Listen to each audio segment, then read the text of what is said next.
Okay, so you've got a great house, right? In Florida, it's beautiful, it's ready to go, but it's just not selling. Mm, We are diving deep today into why that might be, and more importantly, what you can do about it. sounds good. And we're bringing in a true expert for this one. Okay. We've got Alex.Chau joining us today. Awesome. She is a real estate agent. She's based in Sarasota Okay. with Coldwell Banker. So she's seeing this market firsthand. She's working with buyers. She's working with sellers. She's really got those insights. Yeah, she's on the front lines, Exactly. fighting the good fight. Yes. She's fighting the good fight in the trenches. Yeah. And look, the truth is, the Florida market is a little bit Mm-hmm. crowded right now. It is. We're seeing more inventory, like houses for sale, that we've seen in like 8 years. Oh, wow. So that means that buyers have a lot of options, Yeah. which is great for them, but it can be a little bit frustrating for sellers, right? Absolutely. Because maybe your house has been sitting on the market longer than you thought it would. You're getting a little antsy. Uh-huh. So let's dive into some of the reasons why that might be. Okay, let's do it. So even in a market like this, where it's crowded, where there's a lot of inventory, Yeah. the fundamentals of real estate still apply. Okay. And those are always, always, always going to be location, Mm-hmm. condition of your house, and price. Absolutely. Now, obviously, location, you can't change that. Right. Your house is where your house You're is. stuck. But condition and price, those are things that we can play with. Those right? are the levers that you can pull that you have control over. Exactly. Those are the things we have control over. Yeah. So let's start with condition, because I think a lot of people think, oh, I just got to clean my house, declutter. Right, make the bed. Yeah, like make it look nice, but is it more than that? Yeah, it really is. Okay. You have to think about it like, okay, buyers are looking at so many listings online. Right. They're scrolling. They're scrolling endlessly. And so your house has to be the one that makes them stop scrolling. Dude, It has to grab their attention. kind of. Alex, she uses this term, she calls it creating inspiration. I love that. It's not just about being clean, it's about telling a story. Okay, so tell me a little bit more about that. What kind of story? Yeah, like what kind of story are we trying to tell here? Okay, so let's say you have a spare bedroom Mm-hmm. that you've kind of been using as like a storage space. Like a junk room. Yeah, exactly, a junk room. Instead of just, emptying it out and being like, here's a room, Right. you can stage it Okay. as a dedicated home office. That's smart. Especially now, Yeah. when so many people are working from home, Right.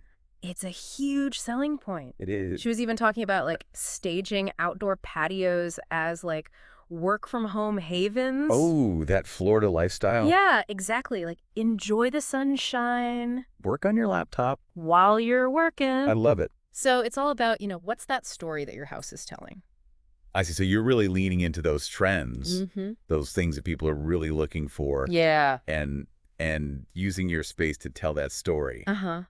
That's really smart. And that's where marketing comes in. Okay. Because you can have the best staged house, Right. but if nobody sees it, what's the point? If a tree falls in the woods, does it make a sound? Exactly. We need to get those eyeballs on it. Yes. Okay, so tell me about marketing. How is that evolving? So, obviously online is huge. Mm. Beautiful pictures, virtual tours, all that stuff. Yep. But Alex has had a lot of success Okay. using more targeted approaches. Like what? So, like specific neighborhood events, Okay. maybe even reaching out to people who are looking to move into that area That's smart. before the property even hits the market. So you're creating buzz Yes. before it's even really available. Exactly. And you're finding the right buyers. Yes. Yes. You're finding those people who are actually going to be interested. I love that. Not just, throwing it out there to the masses. Right. So it's not just putting a sign in the yard anymore. Yeah. It's really about being strategic. Mm-hmm. Okay, so we've talked about condition. We've talked about marketing. Yes. Let's hit that other lever, which is price. Yes. Price. Everybody's favorite topic. Oh, the big P word, right? Yes. So price can be a little bit of a, It's a delicate dance. delicate dance. You said it. Yes. So how do we think about price, especially in a market like this?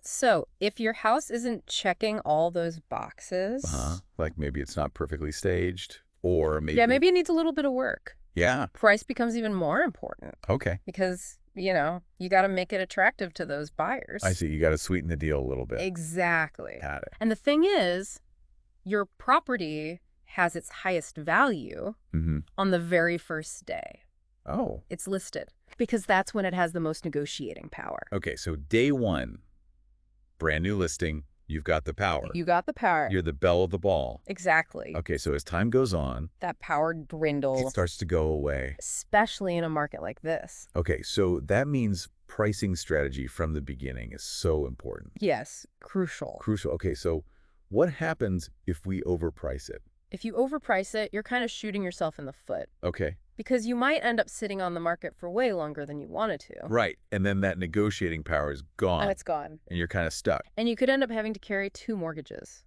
Ooh, okay. Let's break that down. What does carrying 2 mortgages actually mean? Okay, so carrying 2 mortgages means you're paying for your current house, Right. but you're also paying for the new one that you're trying to move into. Double the payments. Yeah, which can be a huge financial strain. Not good. No, not fun. Okay, so we definitely want to avoid that. Yeah, definitely want to avoid that. Okay, so we've talked about a lot. We have. We've talked about condition, we've talked about marketing, we've talked about price. Mhm. What would you say are like the key takeaways from Alex? So she really stresses focusing on creating that wow factor Uh-huh. through staging Mhm. and really smart marketing. Yep. And then finding a good realtor Okay. who knows the area, who understands the market. I'm hearing that experience is key. Experience is key. Right. And then just being proactive. Okay. Don't be afraid to have those conversations. Reach out to experts. Ask for advice. I love that. Be proactive. Mm-hmm.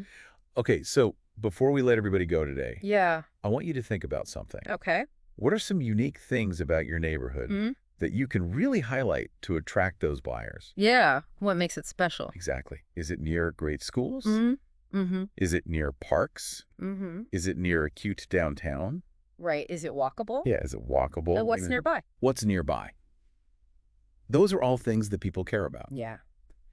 So think about that as you're staging, as you're thinking about your marketing, as you're thinking about your price. Definitely. All those things kind of work together, We'll right? work together. They all work together to make that cohesive picture. Yep.